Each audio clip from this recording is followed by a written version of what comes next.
Hello everyone, how are you? Fine. आज मैं आपकी क्लास 10th बायो की फोटोसिंथेसिस पे बेस्ड वीडियो लेके आई हूँ। आई होप कि आपको बहुत अच्छे से समझ में आएगा फोटोसिंथेसिस की प्रोसेस और बहुत अच्छा लगेगा इस वीडियो को देखने के बाद। तो चैनल को लाइक करना, शेयर करना और सब्सक्राइब मत भूलें, ठीक है? और अपने फ्रेंड्स के साथ ज़रूर शेयर करें और उनको बोलें कि मेरे चैनल को amazing science by Shipra Agrawal YouTube जरूर सब्सक्राइब करें। चलिए लेट अस स्टार्ट। ओके, देखिए फोटोसिंथेसिस की मैंने रिएक्शन भी लिखी है, लेकिन रिएक्शन के बारे में हम बाद में बात करेंगे। पहले हम पूरा फिनोमिना समझ लेते हैं कि क्या होता है हमारा। ये देखिएगा, ये मीजोफिल टिश्यू है। मीजोफिल टिश्यू आप सब भली भांति परिचित हैं इससे। मीजोफिल टिश्यू से सबको पता है। मीजोफिल टिश्यू दो होते हैं इसमें, palisade parenchyma and spongy parenchyma, ठीक है? ये आपकी upper epidermis and this is lower epidermis. ये क्यूटिकल है, ठीक है? और ये नीचे किसी किसी प्लांट्स में एब्सेंट होती है क्यूटिकल, और बहुत कम प्लांट्स में पाई जाती है, तो इसको हम अवॉइड ही कर देते हैं। ये वाटर वेपर्स है, बैरल शेप्ड होती हैं ये अपर एपिडर्मिस और लोअर एपिडर्मिस की जो सेल्स होती हैं। ये मैंने आपके स्टोमेटा बनाए हैं, ठीक है? स्टोमा, एक को बोलेंगे स्टोमा, और बहुत सारे होते हैं तो उनको स्टोमेटा बोलते हैं। अब देखो, सपोज कि यहाँ से सनलाइट इसके ऊपर पड़ रही है। ये एरो में जो शो कर रही हूँ आपको, ये सनलाइट रिप्रेजेंट कर रहे हैं, सनलाइट। ओके, तो इससे ये सन है आपका, है ना? यहाँ से ये सन रेज जो है आपकी लीफ पर पड़ रही है। ये लीफ का स्ट्रक्चर बनाया है मैंने। तो during the day time sunlight falls, when sunlight falls on the leaf, the light energy is trapped. ध्यान से समझिएगा, the light energy is trapped by the chlorophyll of the upper epidermis. फिर mesophyll, specially कौन सा? Palisade parenchyma. और इसमें ये फिर केमिकल प्रोसेस में एनर्जी आपकी यूटिलाइज होती है in the manufacture of food by the process of photosynthesis reaction. 6CO2 plus 12 H2O in presence of light energy and chlorophyll, the glucose molecule C6H12O6 is formed. Oxygen by product के रूप में बाहर निकलती है और आपके 12 में से 6H2O as it is बाहर निकल जाते हैं। ये डायग्राम आप बहुत ध्यान से देखिएगा, ठीक है? आपको आना चाहिए, ये ड्रॉ करना के लिए भी आ जाता है कई बार, और आपकी नेमिंग भी आ जाती है इसमें। ओके, तो अब हमारे यहाँ पे रॉ मटेरियल कौन कौन से हो गए? कार्बन डाइऑक्साइड और वाटर।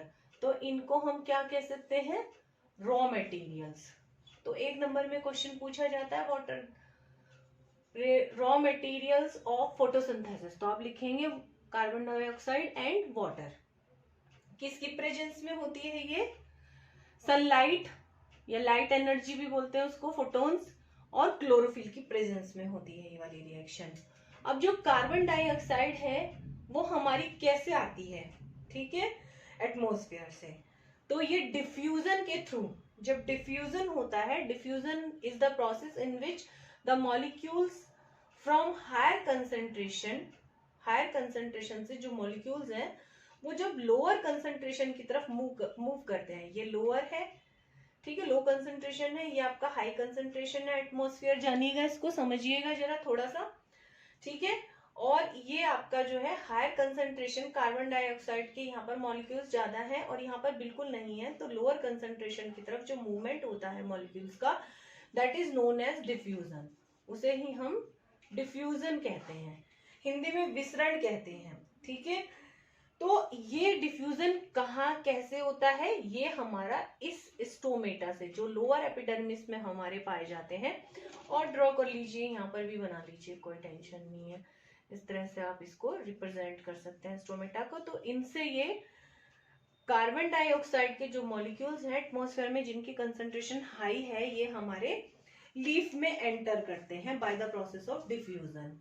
ठीक है, अब वाटर कहाँ से आता है आपको पता ही है, जो ये ट्री है, ठीक है, इसके यहाँ पर रूट्स में आप पानी डालते हो तो वाटर का एब्जॉर्प्शन करते हैं।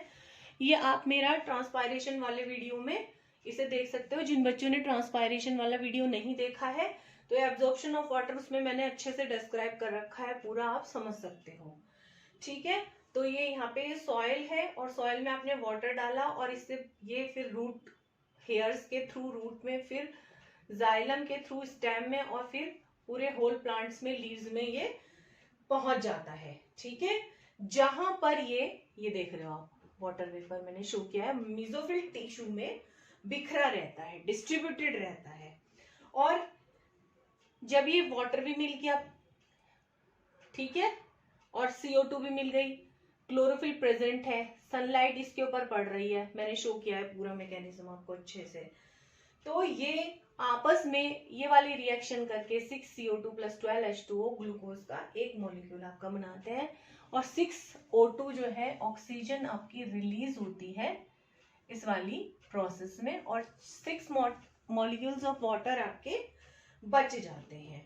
ठीक है, at the end of the process ये रिफॉर्म्ड होते हैं during a chain reactions and not out of the original ones. Okay, अब हमारी जो फोटोसिंथेसिस है उसमें दो प्रोसेस होते हैं, दो फेजेस होते हैं फोटोसिंथेसिस के। जो फोटोसिंथेसिस है आपकी, ये दो फेज में होती है आपकी रिएक्शन।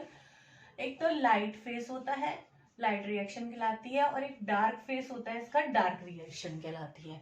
ओके, तो लाइट रिएक्शन और डार्क रिएक्शन। जो लाइट डिपेंडेंट फेज होता है उसे हम फोटोकेमिकल फेज भी बोलते हैं, क्योंकि फोटोन्स इन्वॉल्व हो रहे हैं तो उसको हम फोटोकेमिकल फेज भी बोलते हैं, फेज। ओके, और जो हमारा डार्क रिएक्शन है इसको हम बायोसिंथेटिक फेज बोलते हैं, बायोसिंथेटिक फेज।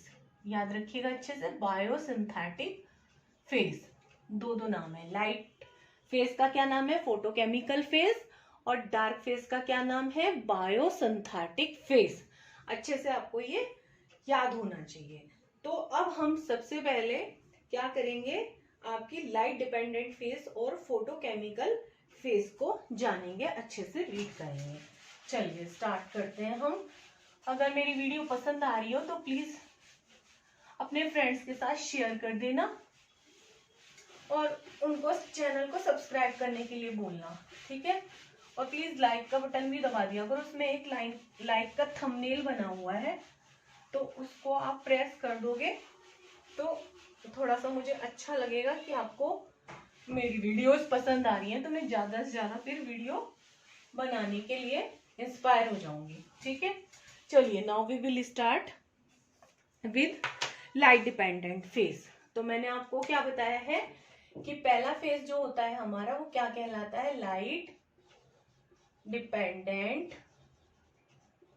फेज, और इसका सेकंड नेम क्या बताया है मैंने आपको, फोटोकेमिकल फेज, फोटोकेमिकल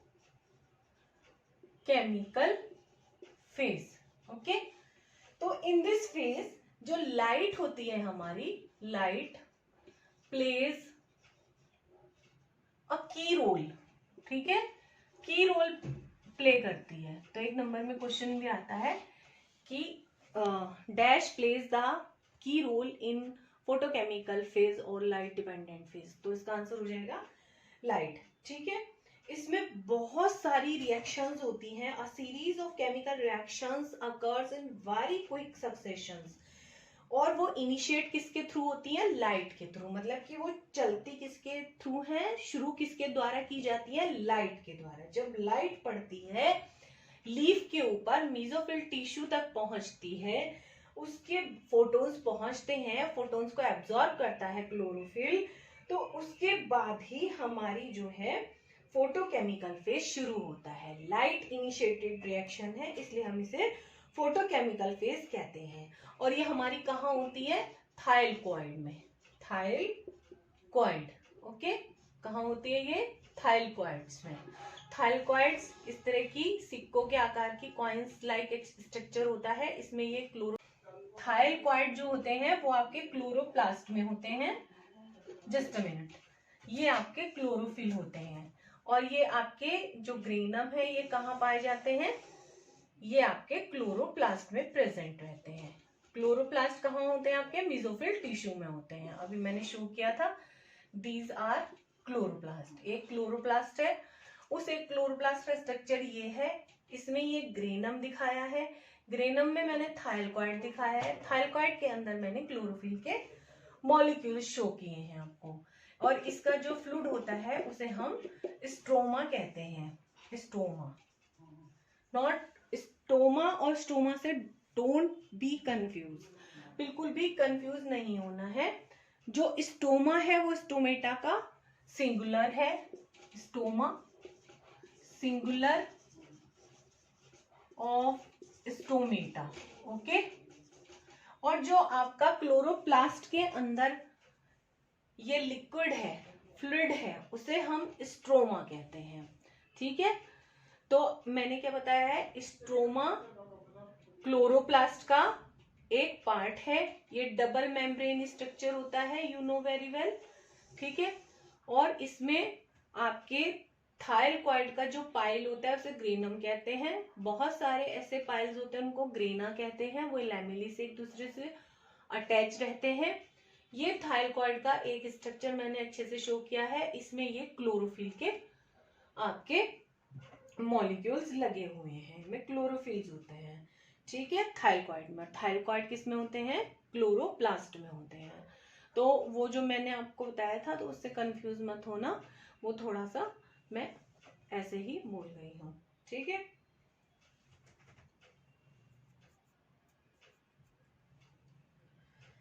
अब हम चलते हैं। तो हमारी जो लाइट रिएक्शन है वो हमारी कहाँ होती है? क्लोरोफिल में। तो जो लाइट रिएक्शन की साइट है, साइट वो क्या होगी? क्लोरोफिल। पूछा जाता है एक नंबर में, ऑफ थाइलकॉइड और ग्रेनम और क्लोरोप्लास्ट। ठीक है, ठीक है, अच्छे से समझ में आ गया आपको? चले, तो अब लाइट रिएक्शन जो होती है हमारी वो 2 स्टेप्स में होती है। लाइट जो रिएक्शंस है हमारी वो कितने स्टेप्स में होती है? 2 स्टेप्स में होती है हमारी लाइट रिएक्शन। सबसे पहले स्टेप 1। स्टेप 1 में क्या होता है आपका? Activation of chlorophyll. Activation of chlorophyll. ठीक है, तो सबसे पहले हमारा जो ये क्लोरोफिल है ये एक्टिवेट होता है। ठीक है, और कैसे एक्टिवेट होता है? जो सनलाइट है या फोटोन्स हैं, ठीक है, फोटोन्स क्या होते हैं? एनर्जी के पैकेट्स होते हैं। E is equal to H nu इनकी वैल्यू होती है। ठीक है, आपने फिजिक्स और केमिस्ट्री में दोनों में इनको अच्छे से पढ़ा है। तो ये आपका फोटोन है। जो फोटोन है वो आपके सनलाइट में प्रेजेंट होते हैं। तो वहां से ये एक्सपोज, जब क्लोरोफिल होता है, the chlorophyll on exposure to light energy becomes activated by absorbing photon. और ये स्मॉलेस्ट यूनिट ऑफ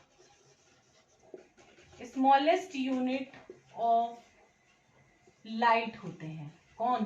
फोटोन। ठीक है, लाइट एनर्जी के स्मॉलेस्ट मॉलिक्यूल्स हैं लाइट एनर्जी। ठीक है, उसके बाद जब ये एब्जॉर्ब होगी तो ये क्या करते हैं? एब्जॉर्ब होने के बाद फोटोन्स, तो ये फोटोन्स स्प्लिटिंग करते हैं। Splitting of water molecules. Water molecules को स्प्लिट करते हैं H आयन और OH आयन में। तो सेकेंड स्टेप हमारा क्या हो गया? स्टेप 1 तो हो गया एक्टिवेशन ऑफ क्लोरोफिल, आपको अच्छे से समझ में आ गया। स्टेप 2 हो गया हमारा, सेकेंड स्टेप हो गया आपका स्प्लिटिंग ऑफ वाटर। ठीक है, तो जो वाटर है H2O, ये क्या करता है, स्प्लिट हो जाता है दो मॉलिक्यूल 4H आयन में, 4 इलेक्ट्रॉन्स बाहर निकल जाते हैं और एक मॉलिक्यूल ऑक्सीजन का बाहर निकल जाता है, और ये एब्जॉर्ब करता है 4 फोटॉन्स को, 4 फोटॉन्स को, एनर्जी के 4 फोटॉन्स को एब्जॉर्ब करके जो वाटर का मॉलिक्यूल है वो स्प्लिट हो जाता है OH आयन और इलेक्ट्रॉन्स में, एक मॉलिक्यूल ऑक्सीजन का बाहर निकल जाता है। इस रिएक्शन को हम फोटोलाइसिस। तो बच्चों, स्प्लिटिंग ऑफ वाटर जो ये वाली रिएक्शन हो रही है इसे हम क्या कहते हैं, फोटोलाइसिस। क्या कहते हैं, फोटोलाइसिस। ध्यान रखिएगा, फोटोलाइसिस। फोटोलाइसिस का मतलब है लाइट, दो शब्दों से मिलकर बना है ये, photo plus lysis. Photo means light और लाइसिस का मतलब तो आपको पता ही है क्या होता है, स्प्लिटिंग या फिर ब्रेक और या फिर ब्रेकिंग, है ना, ब्रेकिंग। ठीक है, यानी कि लाइट की प्रेजेंस में जो वाटर का मॉलिक्यूल है उसकी स्प्लिटिंग को हम फोटोसिंथेसिस कहते हैं into H ion and oxygen. दोबारा से सुनो, photolysis is defined as the splitting of water molecule in to hydrogen atoms and oxygen in the presence of क्या, photons, light and ग्रेना, या ग्रेना में होती है ना ये, थाइलकॉइड में। ओके, अब हमारे एंड रिजल्ट क्या होते हैं, and result of the product of photolysis, यानी कि फोटोलाइसिस के लास्ट में हमें क्या क्या मिला, एक तो H आयन मिला और ऑक्सीजन का मॉलिक्यूल मिला, जिसको हम रेस्पिरेशन पे अपने यूज कर लेते हैं। अब जो H आयन है ये मैं रब कर रही हूं, ठीक है, ओके।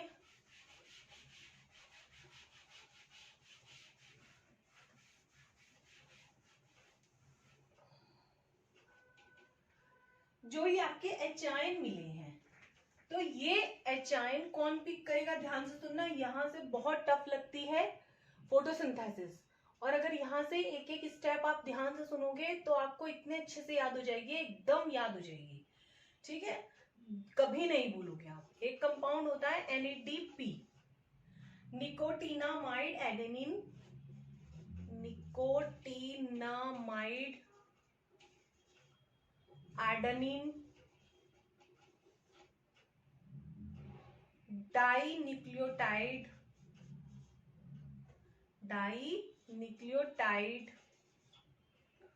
फॉस्फेट।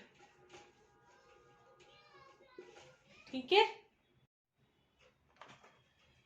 ये जो आपका NADP है, निकोटीनामाइड एडेनिन डाइन्यूक्लियोटाइड फॉस्फेट, ये इस H आयन को कैप्चर करता है, H आयन को पिक करता है।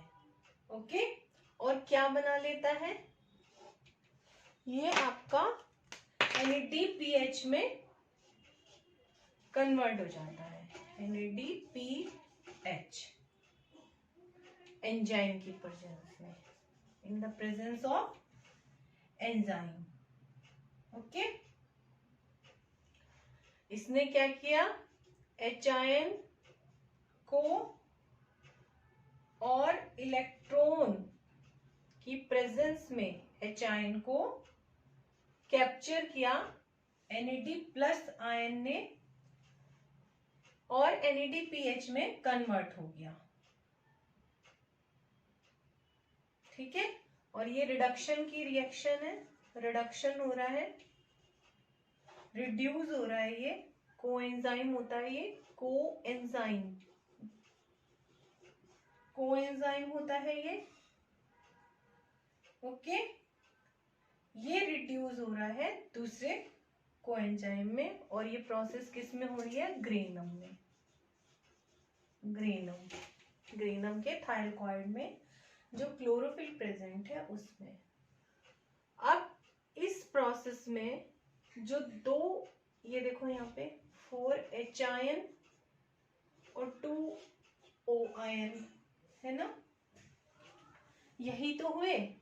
अब ये जो दो O के थे आपके, ठीक है, O पे पता है आपको -2 चार्ज होता है, ये आपका ऑक्सीजन में कन्वर्ट हो गया, ऑक्सीजन मॉलिक्यूल में कन्वर्ट हो गया, ठीक है।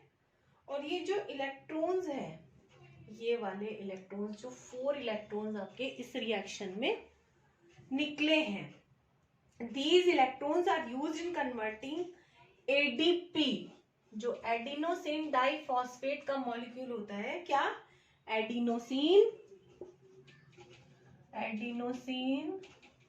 Diphosphate, okay. ये जो एडिनोसिन डाइफॉस्फेट है आपका, ये इन 4 इलेक्ट्रॉनों को ले लेता है और एनर्जी रिच कंपाउंड ATP में कन्वर्ट हो जाता है। इसे बोलते हैं एडिनोसिन ट्राइफॉस्फेट। और एक होता है AMP, एडिनोसिन मोनोफॉस्फेट, वो लीस्ट एनर्जी वाला होता है, उससे अब ADP की होती है और सबसे ज्यादा ATP की होती है, ठीक है। और किसकी प्रेजेंस में, एक PI ग्रुप की प्रेजेंस में। This process is called phosphorylation. क्या कहते हैं इसे, इस वाली को जहां पे फास्फोरस का एडिशन हो रहा है, this process is known as phosphorylation. अच्छे से समझ में आ गया आपको, फॉस्फोराइलेशन कहते हैं इसे, ठीक है। क्यों, this process is called phosphorylation, that means addition of phosphorus या phosphate group, sorry phosphate group है ये, not phosphorus, phosphate group, okay, addition of phosphate group, and since the energy used in this process comes out from light, कहां से आई वो energy, light से, जो ये photons थे लाइट से, ओके। अभी मैं आपको इसकी समरी एक बार दोबारा से रिपीट कराऊंगी, बस ध्यान से देख लो आप, ठीक है। अब जो ये ATP होते हैं, ATP ये आपके एब्जॉर्प्शन करते हैं लाइट एनर्जी का, ठीक है। लाइट एनर्जी को ADP आपके यूज करते हैं, अब्सॉर्ब करते हैं और फॉस्फेट ग्रुप को एब्सॉर्ब करके ATP में कन्वर्ट हो जाते हैं, यानी कि ADP, adenosine diphosphate, is converted into ATP, adenosine triphosphate, by absorbing phosphate molecule, phosphate group को in the presence of light. This process is known as phosphorylation. ठीक है। अब सेकंड हमारी कौन सी रिएक्शन होगी, ये तो हमारी लाइट रिएक्शन थी, अच्छे से आपको समझ में आ गया होगा। जिसे अगर कोई भी प्रॉब्लम हो वो वीडियो को रिवाइंड करके देख सकता है, ठीक है। एक बार देखो, 2 बार देखो, जब तक देखो जब तक कि अच्छे से लर्न ना हो जाए साथ साथ। और इसको आप चार्ट को जो ये मैंने बनाया है, ठीक है, प्रोसेस का ईंट जो मिली थी आपको, उसको आप अच्छे से रफ पे ड्रॉ करके देखें, तभी आपको ये याद होगा। अब हमारा बी है लाइट रिएक्शन का, लाइट इंडिपेंडेंट, जो लाइट के ऊपर डिपेंड नहीं करता हमारा फेस, डिपेंडेंट फेस। और इसको हम बोलते हैं डार्क रिएक्शन। क्या बोलते हैं, डार्क रिएक्शन या डार्क फेस बोलते हैं, ठीक है। और बायोसिंथेटिक फोर्स, अभी बताऊंगी क्यों बोलते हैं biosynthetic force, oh sorry biosynthetic phase, sorry biosynthetic phase, okay. क्या कहते हैं इसको, light independent phase, dark phase and biosynthetic phase बोलते हैं इसको, ठीक है। जो पहली टर्म थी हमारी वो है डार्क फेस और डार्क रिएक्शन, ओके। और जो अब हमारी न्यू टर्म है जिसे हम यूज करते हैं वो है हमारी लाइट इंडिपेंडेंट फेज, यानी कि ये हमारी रात में होती है, एट नाइट, डार्क में, जब हमारी सनलाइट नहीं होती. Only means that the reaction are not dependent on light. That is why it is now better to call it light independent reaction. Okay? इस रिएक्शन में, इस फेज में आपको लाइट की आवश्यकता नहीं होती है. Do not require light energy and occur simultaneously with the light reaction. Time gap between the two being less than 1,000 of a second. Simultaneously चलती हैं दोनों, लाइट रिएक्शन भी, डार्क रिएक्शन भी, और इनके बीच में जो टाइम गैप होता है, यू कांट बिलीव कि 1000 होता है 1 सेकेंड का. इतना डिफरेंस आप काउंट ही नहीं करोगे. 10⁻³ सेकेंड आ गया है ना. तो क्या है ये, कुछ भी नहीं है, 0.001 सेकेंड इसके इक्वल है, आ गया ये. ठीक है. इस रिएक्शन में बेसिकली होता क्या है, क्यों इसे हम बायोसिंथेटिक फेज कह रहे हैं. जो आपका ग्लूकोज बना है, ग्लूकोज जो बना है वो आपका जो है इसी प्रोसेस में बनता है. अब conversion of glucose into starch and other chemical, जो ये ग्लूकोज बनाई आपके सिलेबस में बहुत ज्यादा डिटेल में नहीं है, सिर्फ इतना ही है, तो हम यहीं पर ही छोड़ रहे हैं इस रिएक्शन को ना. ठीक है. बहुत ज्यादा डिटेल में ये आपके लाइट इंडिपेंडेंट रिएक्शन नहीं है. बस इसमें यही है कि जो आपका थोड़ा सा समराइज करके उन्होंने बता रखा है, तो वही मैं आपको यहाँ पर बता रही हूँ. जैसे मैंने आपको बताया था, लाइट है, वाटर का स्प्लिटेशन हुआ, OH और इलेक्ट्रॉन जनरेट हुए, ये ऑक्सीजन की फॉर्म में निकल गई.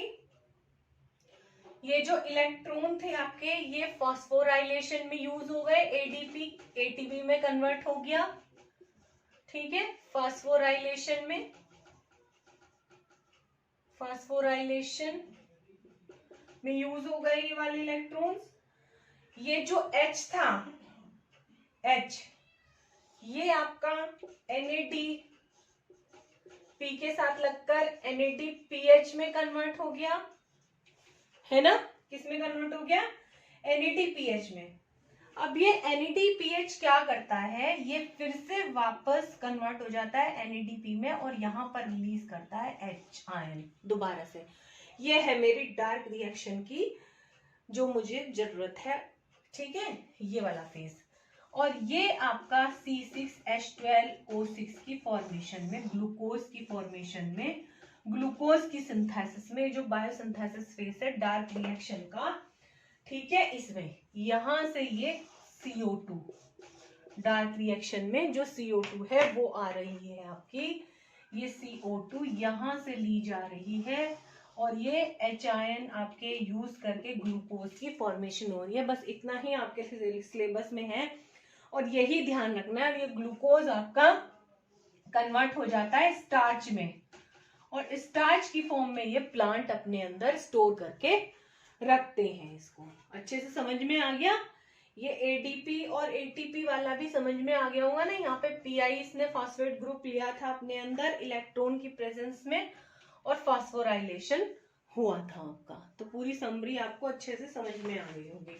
तो अभी मैंने बताया प्लांट्स क्या करते हैं, ग्लूकोज को कन्वर्ट करते हैं स्टार्च में. ठीक है. और बहुत सारे मॉलिक्यूल्स होते हैं, तब जाकर आपके होल N स्टार्च का एक मॉलिक्यूल बनता है. ग्लूकोज के N मॉलिक्यूल्स जब मिलते हैं, ठीक है, तब स्टार्च का एक मॉलिक्यूल आपका बनता है, होल N. ओके. इस प्रोसेस को हम पॉलीमेराइजेशन कहते हैं. केमिस्ट्री में है ये डिटेल में, polymerization. This reaction is known as polymerization. क्या कहलाती है, polymerization. When the N number of molecules of mono units converted into any one polymer. ठीक है. This process is known as polymerization. Cane sugar sucrose में भी convert होता है. ये सुक्रोज में डाइसेकेराइड है जो केन शुगर में या दूसरे ऑयल्स में, और चीजों में भी कन्वर्ट होता है। ठीक है, अब हमारे क्या क्या फोटोसिंथेसिस के लिए एडेप्टेशन है जो लीफ में होने चाहिए, इसके बारे में बस 2 मिनट में हम डिस्कस कर लेते हैं। ये तो फोटोसिंथेसिस आपकी पूरी कंप्लीट हो गई। The adaptation which have to needed by the leaf to perform photosynthesis are large surface area होना चाहिए। जितना ज्यादा large surface area होगा उतनी ही लाइट इसके ऊपर पड़ेगी, उतनी ही ज्यादा फोटोसिंथेसिस होगी। और जो नैरोइंग ऑफ लीव्स है कुछ प्लांट्स में, जैसे जो डेजर्ट प्लांट्स होते हैं उनमें नैरो हो जाती हैं पत्तियां, नैरो हो जाती हैं लीफ, तो वो क्यों होती हैं? Minimise transpiration in order to conserve water, जैसे कि पाइन में, ओलियंडर में। Leaf arrangement at the right angle to the light source to obtain maximum light, right angle पर होनी चाहिए लीव्स। दूसरा है कि क्यूटिकल और अपर एपिडर्मिस जो होती हैं वो ट्रांसपेरेंट होनी चाहिए, वाटरप्रूफ होती हैं, to allow light to enter freely. Numerous stomata होने चाहिए नीचे की तरफ, संकल स्टोमेटा जो होते हैं, ताकि वो रैपिड एक्सचेंज कर सके, गैसियस एक्सचेंज, ज्यादा CO2 और ऑक्सीजन जो भी आपकी बन रही है उसको बाहर निकाल सके। थिननेस होना चाहिए, जितनी ज्यादा थिननेस होगी लीव्स की, reduce the distance between cells facilitating rapid transport. ठीक है, क्लोरोप्लास्ट बहुत सारे होने चाहिए अपर लेयर में, ठीक है, ताकि वो लाइट एनर्जी को ज्यादा से ज्यादा क्विकली एब्जॉर्ब कर सके और पार्टिसिपेट कर सके फोटोसिंथेसिस में। एक्सटेंसिव वेन सिस्टम होना चाहिए for rapid transport to and from the mesophyll cells. Okay, अब जो हमारे फोटोसिंथेसिस के एंड प्रोडक्ट्स थे वो कौन कौन से हैं आपके एंड प्रोडक्ट्स? एक तो है आपका एंड प्रोडक्ट्स, ठीक है, ऑफ फोटोसिंथेसिस। कौन कौन से हैं आपके एंड प्रोडक्ट्स? एक तो है आपका ग्लूकोज है ना, नंबर 1। फिर है आपका वाटर, 6 मॉलिक्यूल्स निकल रहे हैं ना बड़ी क्लासेस में, हायर क्लासेस में आप 11th 12th में बड़ा डिटेल में है वहां पढ़ेंगे। और थर्ड है आपका ऑक्सीजन। ठीक है, ऑक्सीजन जो है वेस्टेज नहीं है, बाय प्रोडक्ट है ये, because all organism require it for their existence during the respiration, यानी कि रेस्पिरेशन में इसको यूज करते हैं प्लांट्स और एनिमल्स दोनों। रेस्पिरेशन प्लांट्स में भी होता है, ठीक है, प्लांट्स को इसकी रात को जरूरत होती है। यूटिलाइजेशन ऑफ सिंथेसाइज्ड फूड, जो ये फूड बना है, एंड इट्स ट्रांसलोकेशन, जो ये फूड बना है पत्ती में, ये पूरे प्लांट को, उसकी लीव्स को भी चाहिए, स्टेम को भी चाहिए और उसकी रूट्स को भी चाहिए। ठीक है, तो ये आपका ग्लूकोज किस में कन्वर्ट हो जाता है? अभी बताया मैंने, स्टार्च में कन्वर्ट होके टेम्परेरी स्टोरेज के लिए लीफ में ये स्टोर हो जाता है। अब रात को क्या होता है? एट नाइट जो ये स्टार्च होता है ये दोबारा से आपका कन्वर्ट हो जाता है सॉल्युबल शुगर में, which is transported in solution through the veins. जो ये वेन्स दिखाई है ना मैंने, इतनी बड़ी बड़ी इसीलिए दिखाई है, इन वेन्स के थ्रू ये आपका लीव्स और फिर फ्लोएम, यहां से गया ये फ्लोएम में, और फ्लोएम से फिर ये स्टेम से फिर ये रूट्स में। इस तरह से पूरे प्लांट को ये फूड देता है।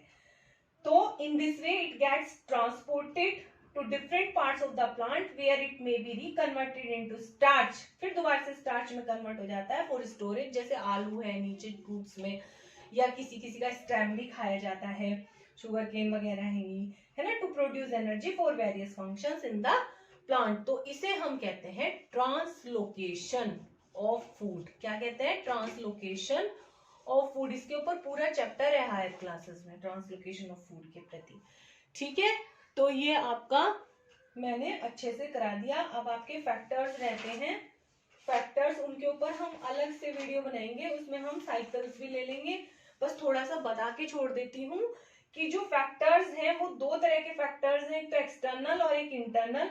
एक्सटर्नल फैक्टर्स में आपकी light intensity by light, carbon dioxide, water, जो भी चाहिए आपको, है ना, और आपका जो है टेम्परेचर, ये 4 तो हैं आपके, ये हैं आपके चारों के चारों एक्सटर्नल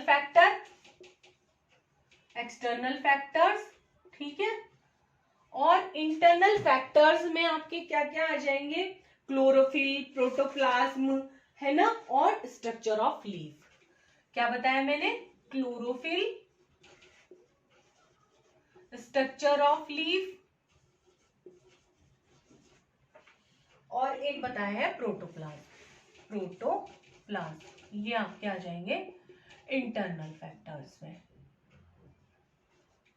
ठीक है, तो ये हमारा आज इतना ही रहनी दीजिए इस वीडियो में। ठीक है, फिर आपके जो है हम अगली वीडियो में कोशिश करेंगे जो भी आपका चैप्टर रह जाता है इससे रिलेटेड। थोड़ा वीडियो वैसे भी ये लेंथी हो गई है। चलिए ठीक है, थैंक यू। अगर आपको वीडियो पसंद आए तो प्लीज़ लाइक करना, शेयर करना, सब्सक्राइब करना, चैनल को मत भूलना। थैंक यू वेरी मच, और bye, take care of your self. ठीक है।